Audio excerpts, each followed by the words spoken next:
Here's an infographic, and I've labeled a bunch of different things. We're going to look at this together. So, the first thing we're going to look at is number one. And number one, if you follow, is a title or a headline, and it's the largest piece of text on the page. So, if we go over to the actual infographic, notice that text is much bigger than any of the other text. So, you want to make that a couple times larger.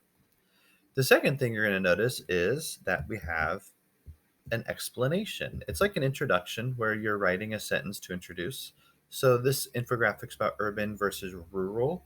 So it's just a one sentence introduction. Over the course of its history, the United States has transformed from a primarily rural society to a primarily urban society. So we as readers know that we're going to learn a little something about rural and a little something about urban. Number three, looking at, is actually our first infographic. There's three different infographics on this giant one infographic.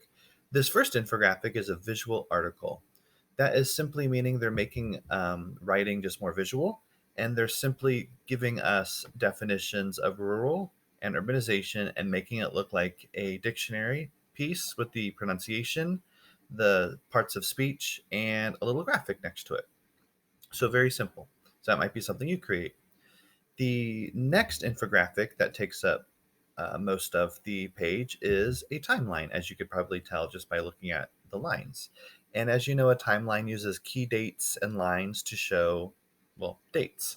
So if we look here, it's dates, key dates in American urbanization. So we start with 1790, and you know that only 5% live in urban areas. And we go down the path and we find out in 2010 80% are living in urban areas, and it's talking about when people moved. It gives us a fun did you know, and it also incorporates some fun design of houses, clouds, trees to just build and make it more interesting to look at. The final infographic that you'll see, number five, is data visualization, which means they're simply making numbers and stats look visual with some graphics, facts, numbers. So in this case, it's showing that agriculture was number 12 on the list of total employed persons, and it shows all the different types of employment um, people had. So education and health services, transportation. So do you think nationwide urbanization will continue over the next several decades? And it's only talking about urban areas and what people are doing. It's not necessarily talking about, well, it's talking about both. And sorry. And you notice rural, agriculture, and related is a smaller percentage compared to some of the others. Then, if you look down here, number six is our byline, and number seven is our works cited. So if we scroll all the way to the bottom, ignore these questions, we see that the Student Government Affairs Program is the ones who created this.